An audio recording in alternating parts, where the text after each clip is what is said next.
great truth in this life is that we don't have to be good enough for God. God gave us his Son, and he is good enough for us. That's the difference between self-righteousness and divine righteousness. And as great a truth as that is in this life, it is that truth which will be the great shocker in death. That only God was good enough, and only God can make us good enough.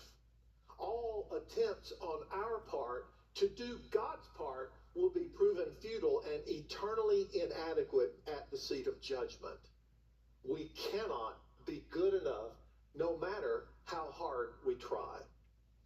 And this is what Jesus was demonstrating by talking about the parable of the Pharisee and the tax collector. No one is good enough for God. Here's the second thing, though, that we learn from this parable. It is God who makes us right with God. Please write that down, whether it's on the pages of your heart or in your notepad. God makes us right with God.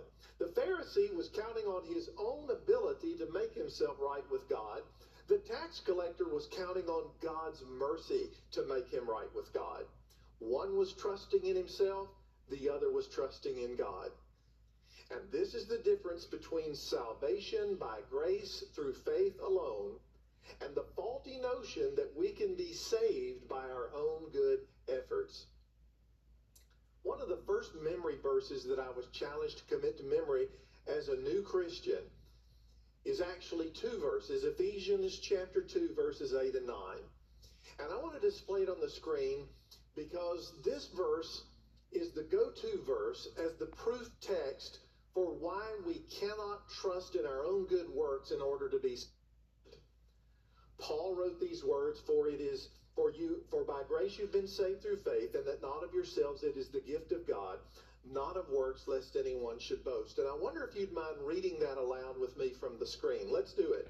For by grace you have been saved through faith, and that not of yourselves, it is the gift of God, not of works, lest anyone should boast. If you've never committed that passage to memory, here's your homework today. I want you to go home and write that on an index card. Write it on a Post-it note. Put it as the wallpaper on your phone screen. I don't care how you do it, but every Christian should know those two verses by heart. Why? Because it is a constant reassurance to us that we are saved by God's grace and not by our works. Grace is God's free and undeserved gift that we receive simply by asking for it. And he said there, not of works, lest anyone should do what? Should boast. Because if we could earn our way into heaven, we wouldn't walk into heaven gratefully. We would strut into heaven arrogantly. We would say, hey, y'all, aren't y'all lucky I showed up? Mm-hmm.